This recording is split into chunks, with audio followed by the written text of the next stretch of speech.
Carlene, and this is Diva Tonight, a series on women in their 40s. Tonight, I have a colleague of mine. We've known each other for 20 years, and we went to high school together, and she is awesome. And we're both 40 now, and her name is Sarah Lau.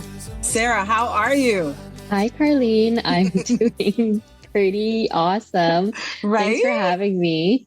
Thanks for making the time to do this. I mean, we really are recording at night. I feel like we need to because I gotta put the kids to sleep, and then this is mommy time where I get to catch up with some good friends. Yeah. I mean, I feel like this is not just an episode, but more or less a conversation and also time to reconnect and just remember our days in high school, because you just turned 40. Did you turn 41?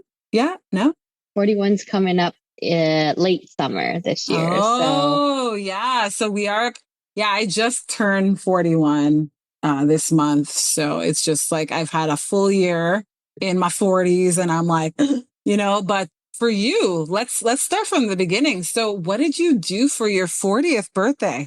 Yeah. So in my mind, I feel like I had, this huge idea that it was going to be a big turning point in my life. And then as the weeks started getting closer to it, I actually started to come to terms with it a bit and didn't really want to make too big of a deal of it. We ended up on the day of, my partner and I, we woke up really early. We had sent the kids over to my parents' house. And so we had the night before to ourselves. And then we got up early and played a round of golf. And then we went out for a nice dinner. And that was pretty much it. I think leading up to the birthday, we did a few other outings. Like we went camping, went to a few breweries, met up with some friends and family members. And so I'd say the festivities spanned for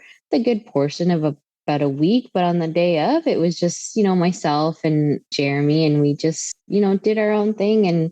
And we were with my kids on the day of my birthday for a nice dinner. And that was it. And now that you've had a few months, in this new journey, I guess is what they call it. Like it's a different stage of life, because 40 is not just the number. It's more like the changes that happen in our body as women. And I think that's why I thought it would be a good idea to do this series, because there's so many conversations that are still hard to have when you turn 40. Like it's all the health concerns, and you're a mom.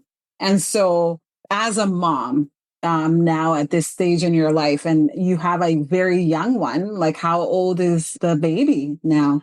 Yeah, she just turned 16 months last week. Yeah, 100% agree with you that, things are a little different now. I had my older daughter when I was 30. Oh, so wow. Yeah, there's a 9-year age gap between my two daughters. And so I was definitely a different person the first time around, a lot more energetic, and things were tougher in the sense that it was my first time, but bouncing back and certainly energy levels managing a newborn were substantially higher back then than it is now. But I think there's a bit of a trade-off, because I also come with the experience of being a second time mom. And so I looked at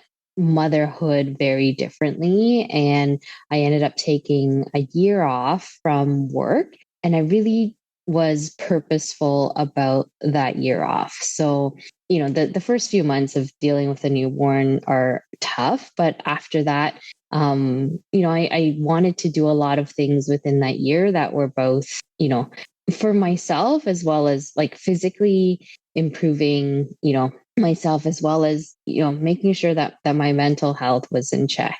So I would, meet up with friends. I would work on my golf game, do Wow. things that I wanted to do. And I had a really great support system at home. So, my mom would come over and watch the little one while I took a few hours off. And, I think that was really important because I knew that as a 40-year-old mother, things aren't going to come as easy as they did when I was 30. But that being said, like, I didn't feel old. And I Hmm. think that the important thing, I think, to, potential mothers, or, people who are thinking about having a baby later in life, Yeah. it actually, it like, nowadays I feel like it's not that big of a deal.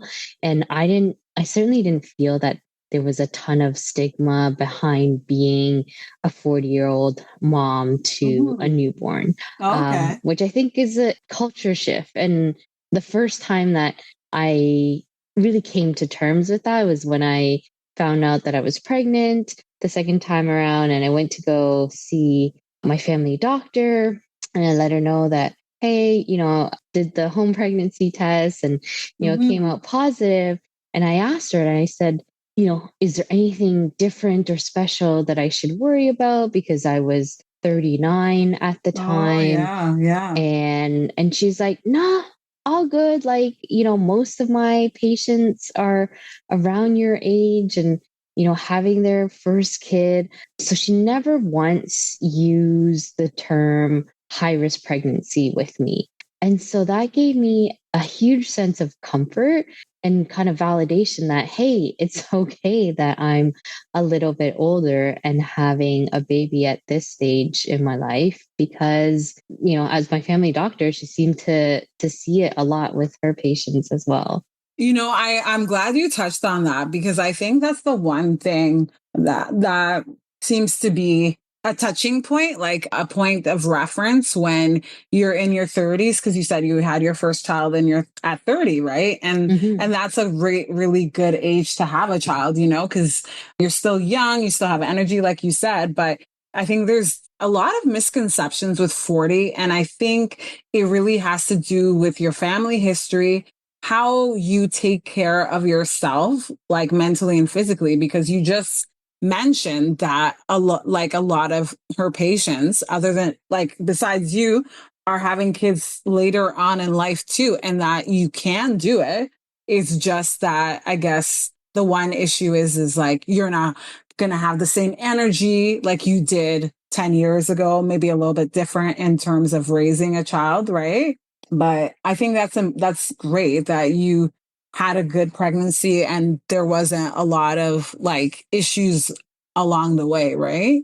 Yeah. And we know the science behind it is that the older you are, there is a higher level of risk. Hmm. But that being said, like, I wouldn't want others to think that, or have that fear and, prevent them from going down that journey if that's always been something that they wanted to fulfill in their lives, Yeah, despite, yeah, just turning a certain age, like 40. yeah. Don't let that prevent you from doing anything in life. Hmm. Hmm. Because in my mind, we're still the same high school girls that we were, 25 years ago. We Yeah. might look a tiny bit different, but, you know, Sarah, are uh, you still competing with me in class now?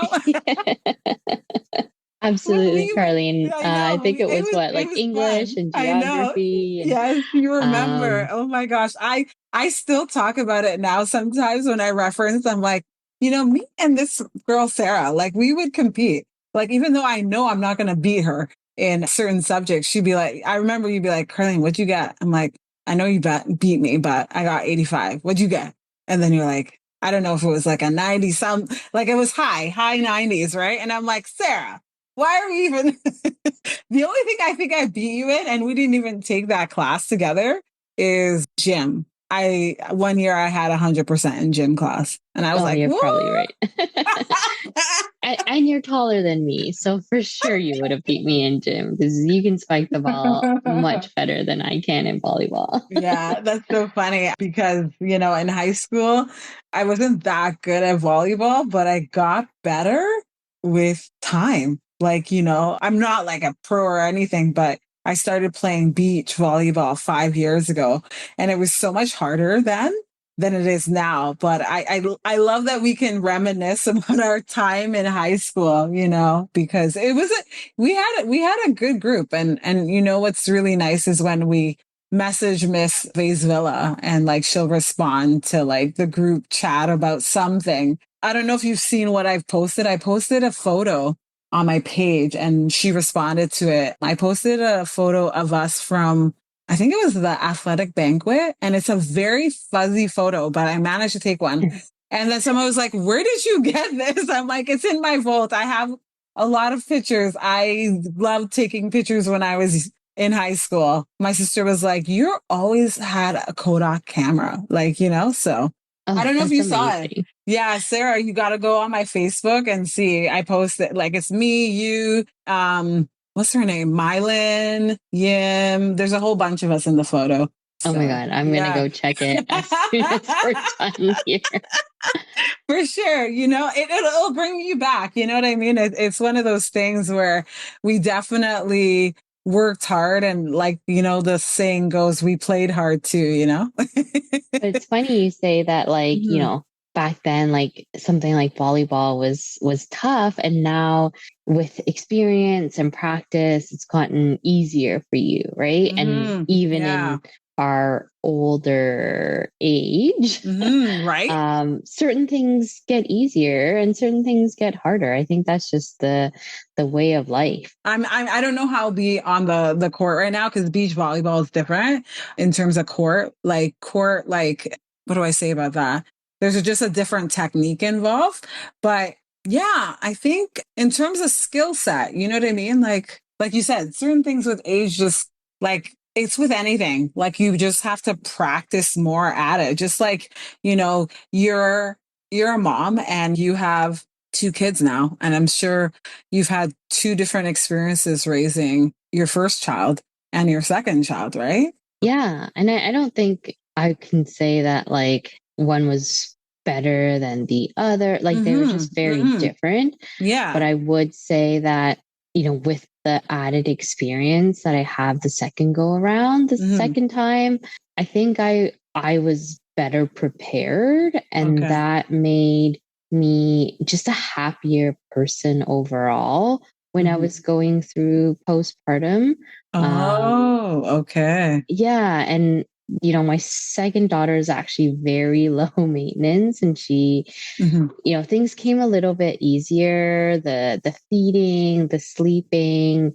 And so I think in that sense, it helped to allow me to focus on things for myself, and really allow me the time to step away from like constant motherhood, and then go and do things that made me happy in the year that I was off. hmm So getting back to what you just spoke about, I think a lot of people don't really talk about postpartum and how hard it is. So if you could, for me, I'm not a mom and I haven't had that experience. So can you tell me, or just to anyone who's listening, what that was like? What was the hard part about it? Yeah, certainly I would say, this time the recovery process was probably a bit better for me in that, I was able to get back on my feet and, deal with some of the aftermath pain a lot better. I did have Mhm. my parents close by, and they were able to, bring food, and I did tell myself that, it's okay to leave the dirty laundry sitting for a bit more if I felt tired and really needed to rest. And so, in that sense, like I was able to, make sure that I focused on the things that I needed to get done, but also set aside time to make sure that I was sleeping well when, she was sleeping. And I also had, Jeremy with me for the first little bit, which was really nice, just getting to, he's a first time dad. And so Mm-hmm. just giving him a bit of that experience and responsibility in learning how to deal with a newborn was really nice to see. And so, yeah, I think, your energy levels and, not getting enough sleep is something that we touched on earlier. But I think that's going to be the case with any age that you have a baby. Like they're Mm-hmm. just fairly high demand, but not something that is impossible. And now that I've gone through my first year with my second daughter, like I can kind of look back and say, hey, it actually like was not a bad time even in those first few months. And mind you, it was like she was born in December, and so we had a couple months of winter where we really didn't go anywhere. And so we just needed to make sure that, mentally my mind was still, engaged, and there was something, preoccupying me while I was stuck indoors with her during those really cold months. And so I decided that, I was doing some volunteer work with some non-for-profits before I had my baby. And I decided that, hey, even though I was stepping away from work for a year, I wanted to hang on to some of that non-for-profit engagement. And so I did that. And, throughout January and the rest of the months in the year that I was off, I still kept in really good contact with the folks on the non for profit. And so that kept me, engaged in adult conversations. And it wasn't just 100% mommy time, which I think was really important for me. Yeah. Wow. I think like this is talking to you now. It's like a difference. It's a different person altogether. You're still the same Sarah. I remember in high school, but it's like it's a new you. You know what I mean? Like the maturity level and just like the comfort of just talking about like different stages of motherhood, which is, sometimes I feel that we don't talk about it enough as women. And I appreciate you sharing that because even with me too, I don't think people talk about depression and how high functioning you can be without realizing it. Cause I've been through depression myself and I lost a lot of weight. And I don't think I realized I was dealing with depression until I was actually in this workshop and we were talking about anxiety and depression and not wanting to do certain things. But I mean, I still went to work, but I was depressed. I wouldn't go to social functions. And I was like, wow, I was depressed and I was ignoring certain things with my health, like, you know what I mean? Too. And so when you sit down and like pay attention to your body and everything that's happening, it's amazing how much we can do when we're dealing with so many emotions. And like, it's hard, like I'm pretty sure postpartum depression is a little bit challenging too. And like, dealing with the changes of your body and wanting to do all the things but you can't, right? Like you said, you wanted to do laundry but like you had to be like, okay, I can't do this right now, right? Yeah, absolutely. And you said it is hard. It's not easy to almost look at yourself in the third person and be like, "Hey, is there something that I can be doing better to make my life easier or make myself happier?" Sometimes when you're in that moment, Mm-hmm. it's so easy to get sucked in Yeah. and you start to spiral and one poor behavior or decision could lead to another one. And so yeah, so it takes and it sounds like you were able to do that yourself. It takes a lot to almost pull yourself out of it, which a lot of people cannot do. Mm-hmm. Yeah, I think I'm pretty resilient that way, but it was quite some time. I didn't realize how long it was until I was in the hospital. I'm like, what's happening right now? But I mean, I don't think the depression had anything to do with that. Depression may have prevented me from probably going to the doctor sooner than I should have. Like, you know what I mean? Like when you know your body and certain things. And so like when you're resigned, like you're not yourself, like you're functioning, like I was functioning, like I was going to work every day when I had to go to work, but there were certain things that I wasn't motivated to do. And so now that I think back, I know what to look for because it's one of those things where unless somebody else tells you what it feels like to be depressed, until you actually like sit down and like think about it, it's like, oh yeah, when I don't want to get out of bed, when I'm tired, when I don't want to do social interactions, when I'm a social person. But like you said, getting out of it and I guess asking for help too, like having Mm-hmm. someone there, like you said, you had Jeremy there and having that person being like to push you to be like, okay, come on, Sarah, like maybe go for a walk today. When you have that someone, you know, just checking in on you, that Yeah. can help you get out of that rut too, right? 100%. Yeah. And Mm-hmm. so I can't stress enough Right. what, a great support system is like key to Yeah. dealing with, any challenges that come with motherhood, Mm-hmm. postpartum, but just life in general, right? Yeah. And Yeah. now having gone back to work for about 4 months, Mm-hmm. it's still new having to come home and juggle two kids who are at very different stages in their lives. And oftentimes I am like exhausted by the time the two kids are put to bed, and sometimes my work demands quite a bit, and so I'll have to log on and continue to work after they're Oh, wow. sleeping. And Wow. so just making sure that like you can find that right balance with people at home that can really help you out in certain aspects, really helps to get through some of those tough days. Wow. So the one thing we didn't discuss, I mean, you are a mom and then you're back to work now. So tell me what you do. Like I know you where you worked before, but where do you work now? Like what's your background in terms of education? Yeah, so I studied accounting in school, and coming out of school, I went to work for one of the big four accounting firms for a number of years. And then from there, I decided to join TD back in 2011 in their Mm-hmm. finance function.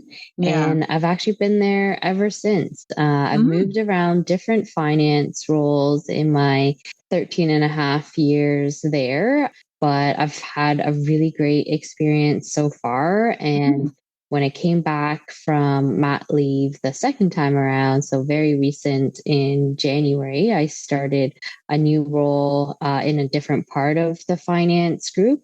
And so that was something that I had requested for when I was, heading off to have my baby. I was very vocal to my leaders that I wanted to do something different when I came back. I had been in the role that I was doing for about 2 years or so, but I had been in that group for about 5 years. And so I really wanted to try something different. And I started having conversations with my leaders, getting re-engaged with them about 4 months before I returned to work to see what the landscape was like, what would potential roles be available at the time that I would return. And, and luckily I was able to land something in a team that I was excited to be on pretty much within like a couple weeks of coming back from mat leave. So I recognize that that's not always the case, but I've had really strong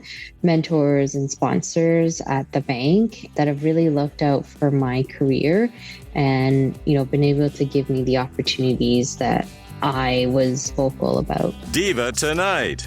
Glamour for your ears. This is 40, a female perspective. Wow.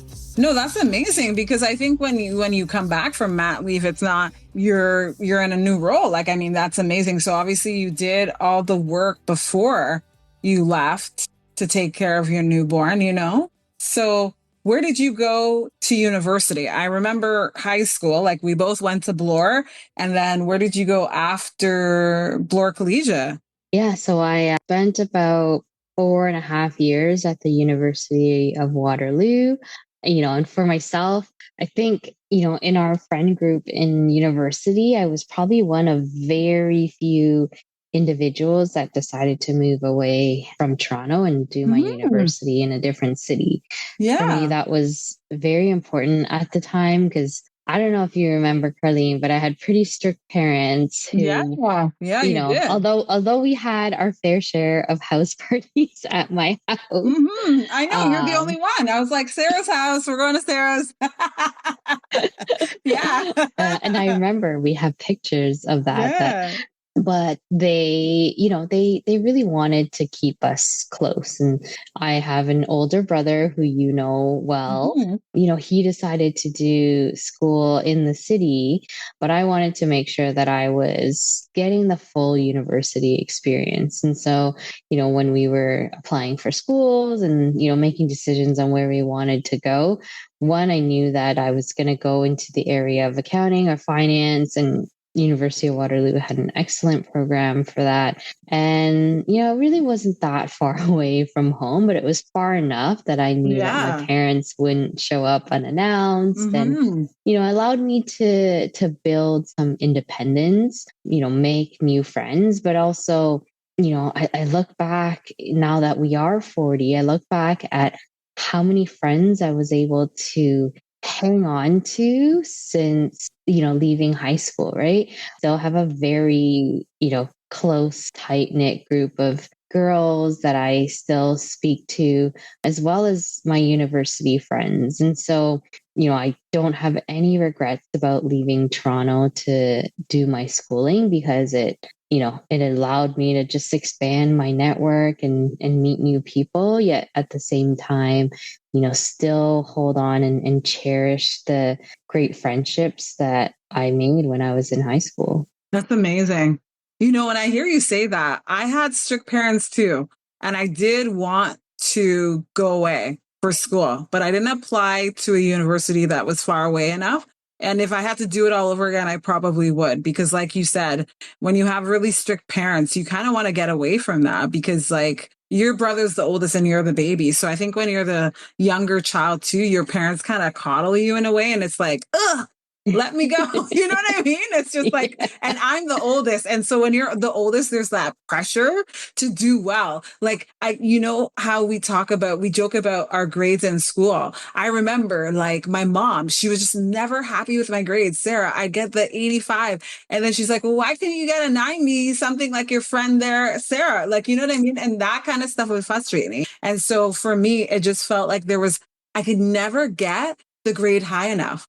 And I'm just like, I am not going to try anymore to please my mom. Like I'm doing this for me, like wherever school I go to, whatever I decide, this is going to be my decision. Oh yeah. It's definitely that immigrant mentality. Yeah, it is. It is. It is. It totally is. At least we can laugh about it now. But when we're home at like studying for a test, I'm like, I hope I get a better mark this time. But it just made it so much harder. Like you're always trying for the best, right? Like, and like we get all these accolades and everything. But when at the end of the day, like all those things we did in high school, all the grades we got, all the awards we received, I mean, that's just the small stuff. You know what I mean? Like life is more than just that, right? When you think about it.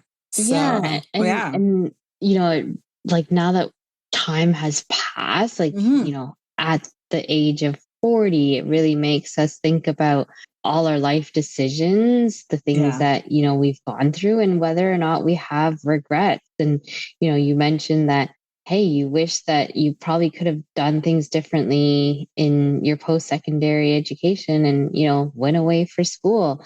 Do you have any other regrets, Carlene? Like, I'm so curious to know, and they could be big regrets or small regrets, now looking back in your life. You know what? I kind of like, to be quite honest, I, like you said, like when you think back when I was 39, there was a part of me like, your parents have a big influence on the decisions you make in terms of where you go to school. And like, my parents are always like, they want you to do this. Like, why don't you be a lawyer? Or like these high achieving roles. And I didn't want to be a lawyer. I went to school. So in terms of my regrets, if I were to think back, I wish I had listened to some people who thought I should be a teacher. So I did not see that clearly, Sarah.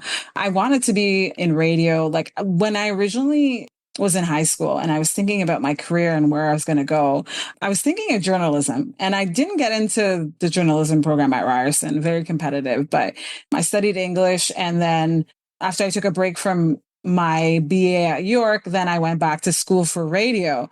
And I don't regret going to school for radio. I love the program. I'm so happy I met the people I did at Humber, but I think if I had to do it again, I would have like looked into the teaching portion as well, because I did not understand what I'm supposed to be doing in terms of like my strengths and how I like to help people. And so that's the thing with teachers. And when my high school teacher, Miss Skolschlak, bless her heart, if I ever see her again, I'm like, Miss Skolschlak, you were right. I finally had that moment of clarity where I was like, I now see what she meant when she said, we need more teachers like you, because I did not see myself as a teacher when I went to go visit her, and yeah, in terms of that, like, that's probably one of the things I regret looking closely at, because, your career, like, I think I was more focused on my career than anything else, Sarah. Like, I wasn't focused on being a mom. I felt like I was a big sister, and I felt like I was a mom to them in a way. Like I did a lot of work, like with my siblings and that kind of thing growing up. So yeah. I 100% see you as a teacher. Yeah. Yeah. I mean, you have such a great radio voice. Don't get me wrong. Yeah, Carlene, yeah, but yeah. I also see that side of you as like a strength where you can, work really well with kids and relate to them. And yeah, I hope that could be something, at some point in your life that maybe you'll dabble in, teach a course here and there. It may not have to be full time, but yeah, I would say, it's never too late to do anything that you really set your mind. No, you're right. I think at this stage, I feel like you said there's that second wave where we can change career paths. And I'm thinking of taking courses, because I think what happened was I was doing admin work. And then when that didn't work out the way I wanted it to, it kind of made me like regroup. Like, it was hard at first. Whenever you walk away from something, it's hard, but what's challenging and what you said is true. I've done a lot of work on myself, Sarah, and I'm sure you have too, because you've done, from what I see, like various things as well. And like you said, like, I think if I'm going to be teaching, it might be at a different capacity, but I am going to consider like even taking some courses and stuff, because like you said, it's one of those things where there's those who teach and those who do, right? And my favorite place was the library, and I love learning.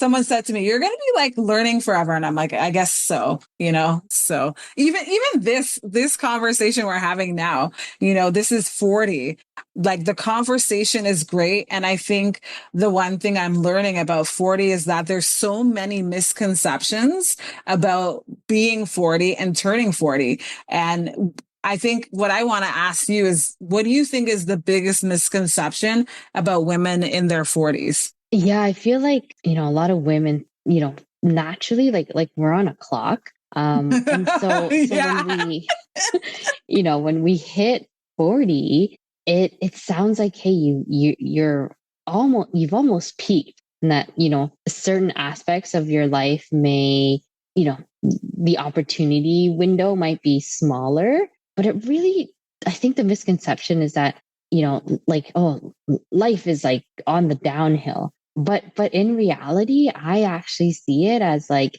it's continuing on the upward trajectory. It's what you make of it. And so, personally, I feel that right now, my love life and my like relationship with my partner and my kids and my friends are probably at the, peak. I'm very happy of where I'm at with those things. And when I was in my 30s, I was still figuring it all out. I went through a marriage previously and I went through a divorce and there were years in my 30s that I just felt really lost and I didn't know, what there was in the future that that it held for me. But having gone through a few of those tough years and now coming out of it, I was like, hey, like 40s, like a fresh start for me. We can continue to do the things that we want. Like now that I know things have settled a bit in terms of, personal goals and my career is at a point where, I'm happy with it, then I can go and do things that make life worth living, like go travel and, pick up new hobbies, jump back into sports that I, put off for a while. And so really to think that life is over at 40 is like a huge misconception. I don't even think that people should think that when, we hit 50, right? And that's 10 years from now. But I think there's such a, life expectancy now is a lot longer than it used to be. And, we're only, if you really think, women tend to live a little longer on average. Yes, that's a good thing. Let's say, we live to like our late 80s, which means we're not even halfway through our life yet. And so there's still a ton of time to work on ourselves, to do the things that make us happy. And you don't need to, live so rigidly to what timeline we had originally set for ourselves, right? Life throws curveballs at you and you'll reassess as you go along and come up with a timeline that works for you and make sure that you set aside time to work on the things and do the things that make you happy, because you blink and 10 years goes by and again, you just don't want to let these years slip, because I actually think that in our 40s, like we can get a ton of things done. We are more mature. We've gone through some hardships and, we can do things differently and smarter. And that allows us to enjoy life more. Yeah. I think you couldn't have said it any better than that, girl. I love that. It's like full circle. It's kind of like you have been through it all. And I think the one thing I want to say is that you went through a divorce and I've watched TV shows on it and how hard it can be, especially if that person you were so close to them. And did you find like when you were married the first time and when you started to realize that this is not going to be for the rest of your life with that person, what was the hardest, what was the hardest part? Because you said you felt like alone, there were obviously struggles, right? Yeah. I definitely a sense of failure coming over yourself, right? Like you question, hey, could I have done something different? Like, was it me? You start to question your own, past behaviors, your self-worth. Like, why doesn't this person, want to be with me? And, and you continue to fight to the point where, you are so exhausted that you come to realize, hey, it's not worth fighting for anymore. But it was a huge thing for me, especially in the Chinese culture, that, you just like divorce is such a huge stigma. And within, my cousins that were all married, I was the first in the family to get divorced. And, I was just so worried about what others would perceive that as. And, when I finally came up with enough courage to tell everyone, I actually did it. So all my friends, and I had told my parents to have a conversation with all my aunts and uncles, like the elders, and, just make sure that the message got across and that it was coming from me and that there wasn't any, spreading of misinformation. But when I finally came up with the courage to do that, I had drafted a really long personal email that came from the heart to all my closest friends, and I really wanted Wow. them to hear It's from my you? side of Oh, the okay. story. Mm-hmm. And yeah, and overwhelmingly the support that I got was like more than I could have imagined. In my mind, I was just thinking like, oh, what would people think? Like it was only, a couple years into this marriage and it's already failed. Like, would these people stop talking to me? Would they, perceive me in a different way? But yeah, it really brought to light that I had amazing friends, amazing family members that were so supportive despite, all the things that like they loved my husband at the time. And so, it was just hard to lose that connectivity with Mm-hmm. your family. But at the end of the day, everyone was very understanding. And so, that part of me, yes, it wasn't something that I would have ever hoped for, but it made me a stronger person, and it really made me, vulnerable, but that I could put trust into my close circle of friends and family that, despite having gone through such a tough time, I actually, I didn't have to go through it alone. And that was, exactly what I needed to come out of this as a just a more positive person. And, and eventually when I was ready, get back into the dating game, right? I had a very young daughter at the time when we had gotten, officially divorced. She was maybe about 2 years old, but we had separated for over a year at that point in time. And so I felt like, I was still navigating single motherhood, although she would see her dad now and then, but that I was, bearing the lion's share of responsibility with my daughter. And so, it took me a while, probably about 3 years to really feel comfortable dating again. But I knew that, if I jumped into it too soon, that I wouldn't be the best version of myself, and it wouldn't be fair to the person that I was dating. So, you and I have talked about it where, timing is key, right?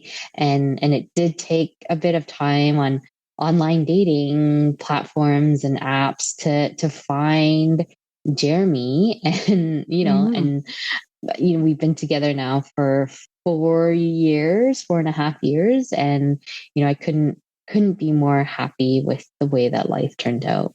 So, Yeah. I mean, I saw it on Facebook and I was like, what? Sarah met somebody and she's got married? What's going on? What? You know what I mean? I was just like, we live in that digital age. I mean, we're that generation that kind of got the best of both worlds, I think, when I think about it, because you met Jeremy online, right? And then your ex, did you meet him at a social event? Where did you meet him? we went through the same program at school and university. So Oh, yeah, okay. not Yeah. very different than online dating. Yeah, yeah. And so I think it is hard to do online dating. You know what I mean? I feel like sometimes when, like you said, when you're close to the edge where you're just like, you know what? I can't do this anymore. I don't want to do any more online dating. Like I just like turn it off, and then it's just I think I've heard you say it, like we were talking about it, but the pre-show where you were talking about it briefly, but I had a girlfriend too where I think it was like her last attempt, and then something finally happened and she's married now too. Like, you know what I mean? And I think when you're ready, like it somehow everything just happens the way it should happen. Hearing you talk about your divorce and how you felt like a sense of failure, I think that us high achievers, Sarah. Like when we're so driven, like I just remember you in school and you're high achiever, and you have that work ethic. And I think when I talk to you now, it's like you're still that same person that who was so driven to do certain things and get it done and try to do the best you can for your family, like your parents. And I think you did your best. You really did. You know what I mean? Like, I think it's hard. Like you said, when we're immigrants, like we have parents that came up to this country and they have these expectations of us. And when you're always striving for the best and you feel like you failed, like I feel like you didn't fail. Maybe the conversations in your head made you think that.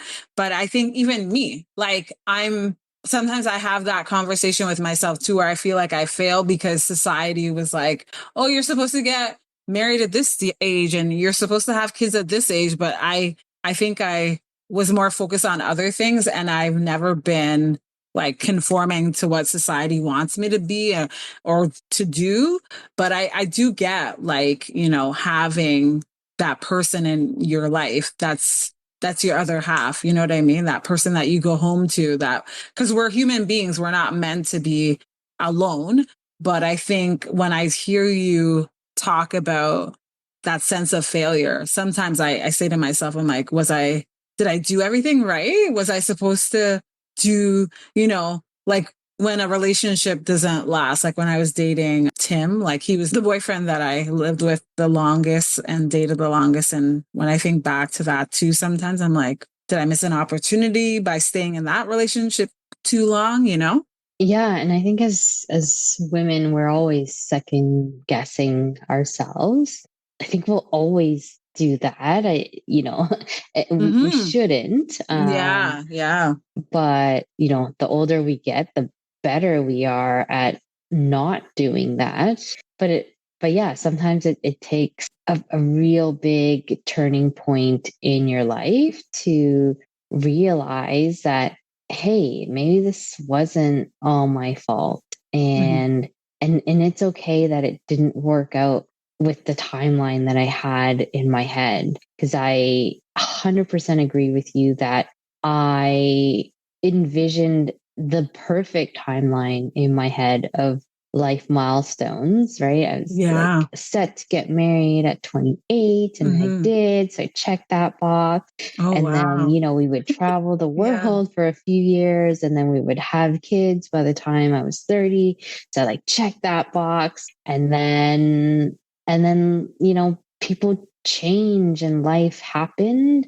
And I never had a box to check off for, divorce at 32, but somehow, I had to check off that one. And yeah. And so I had to grapple with veering off from my original path and my original timeline. But I'd say like it wasn't permanent because I was able to get back onto like I would say a modified version of the path that I initially intended for myself, right? With just like, a few detours along the way. Yeah. But I managed to find my way back onto it a little later. And, and if those things didn't happen, like who knows how life could have turned out, but I don't dwell and, stay up in bed thinking about it anymore. Right. And I think a lot of the times like women are so in our own minds and our own heads about things that are completely out of our control. And we need to learn to not do that, because I realize that it just gives me a lot more gray hair than I would like. And so Jeremy's always saying that to me. He's just like stop stressing. And I'm like, I don't know, it's in my nature, right? It's that high achiever. You always want to be in control of things, but at the end of the day, like, we can't stress out about things that we can't control. Yeah. I feel like when I talk to you, I feel like they say, like I read this from an article, that 40 can be one of the best times of a woman's life, both emotionally, sexually, and physically, and even mentally. Like just hearing you talk, because I mean, you checked off the box and it just didn't go the way we wanted it to, but I feel like there's a path in life, and sometimes the path leads to something even better. And I think it took that one marriage to make you realize that this is not what I want. And you learn from that so that you know what you do want. And here Yeah. you are now. And you know what? The pictures are beautiful. I was like, oh, Sarah, like these trips that you went on, you guys have traveled together, like, which is just amazing. The one thing I love to see is the trips that you've gone on over the years. Like, you've managed to do that with your family, which is so great to see. Yeah, and don't let anyone tell you that you can't do, big hikes when you're 40, or that you can't, travel with young kids to remote places, because you can. You just have to be, willing to deal with a few surprises along the way. But Yeah. we have had the best memories going on trips together as a family, as a couple, and I look forward to many more of those well into my 50s and 60s. Yeah, I love it. I love it. So I do have to say, I want to ask you one thing. What advice would you give to women, or just to your 30-year-old self who are approaching this decade? What would you say to you, to Ooh. yourself, and to, yeah. Um, yeah, I would say to my younger self, or to that younger generation, Hmm. is don't put so much pressure on yourself. Yeah. I felt like, even coming out of school, I, had to jump into a career right away. I never took a year off where I got to travel the world. It was kind of like go, go, go. And being around a group of friends who are also doing similar things, like I didn't want to feel like I was that, black sheep that was, not on everyone else's timeline, or that, if I did decide to do something different, then I would feel behind everyone else. So I kept putting a lot of pressure on myself to, get certain things done in life. And, now that I think about it, like I would have loved to take some time off and travel even by myself once school ended. And like Wow. the things that I feel like it's going to be a little, not impossible, but a little tougher to do now with a family, that I don't want to leave them for long periods of time. But Hmm. like, Would you do a weekend trip though?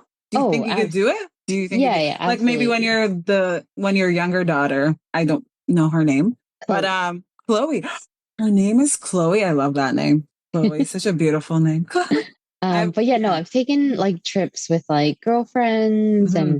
and Jeremy and I have done, some time away from the girls. But yeah, to really like take, some time and like really travel by myself, I would have really liked to do that. And that was something I actually wanted to do. I'd booked this trip to Egypt and Jordan that I Hmm. was supposed to take in August of 2020, but then the pandemic had hit that year. And so, plans got all canceled and derailed. And I never went back to that trip to, Hmm. rebook it and do it on my own. But I think, one day I will. Right now it's probably just not the right time for me to do that. But, maybe when I'm a little bit older and I feel comfortable, leaving some of the responsibilities behind. But that being said, like, yeah, it's just don't put so much pressure on yourself to have to do things the way that society expects you, or the timeline that society expects you. Because I think, especially when it comes to, career, like, when we graduate, we have about, 40 some odd years of a career ahead of us. So delaying it by a couple months, or, taking a break from it for a year to go focus on something else, like it actually is not a big deal in the grand scheme of a 45-year career. And so, really take some time to evaluate your goals in life, and, and make sure that you don't forget to do some of those things for yourself. And, and the easiest way to do that is don't put too much pressure. Yeah, you summed it up correctly. It's true though. Like you said, too much pressure on yourself. I think maybe you might have felt this too, but I think when we graduated from high school, there was something like, because we were in the double cohort, and I think there was this added pressure that if you take any time off from school, I felt like they were saying like, if you take some time off, then you won't want to finish your degree, or you won't want to go back to school. Just get right in there. And like, even when I finished my undergrad and people were like, oh, and I went back to school. How many years later? Like 3 years later, I took a break like after my undergrad, because the job market was so much harder than I thought it would be, like after I graduated from York. And like, if you have goals in mind and you are driven, like, the time away isn't going to take that away. Like, if you're going to do something, you're going to do it. And I think that's the one thing that they don't push enough. You know what I mean? I think, like you said, taking a little break is not the end of the world. It really isn't. Yeah. For us, it was tough. That double cohort year, you're faced with double the amount of competition. And it was like fighting for the same number of spots, but with extra people to get into a good university, a good program. And that continued, for the rest of our education, which, was one big factor that we had to grapple with. But I hear you. At the end of the day, like, like we still could take a break, and it's okay. It's okay. It's okay. At the end of the day, I've learned so much from you from this conversation. It's amazing how, turning 40 and embracing both the physical and emotional changes that this milestone birthday has brought to us. I feel like there's so much more life to live. There's so much more to learn. And I just see you traveling more, Sarah. Like, you're going to make it happen. I know you will. And I want to thank you for sharing, like, just the struggles too. You know what I mean? It takes a lot to persevere and be comfortable talking about like uncomfortable things, Well, thank you, Carlene. I had such a great time being on the show with you and getting to share, my perspective, and hopefully it resonates with people. I think it will. Mm-hmm. Yeah, to me, it's like catching up with an old friend. It is. It totally is. And that's exactly how it is, It's amazing. I'm Carlene, and this is Diva Tonight with the lovely Sarah Lau. Thank you so much, Sarah, for your time. It's been a pleasure talking to you. Thank you. You're welcome. Diva Tonight with Carlene will be back. Send us a message on Instagram at diva_tonight. Silence already there.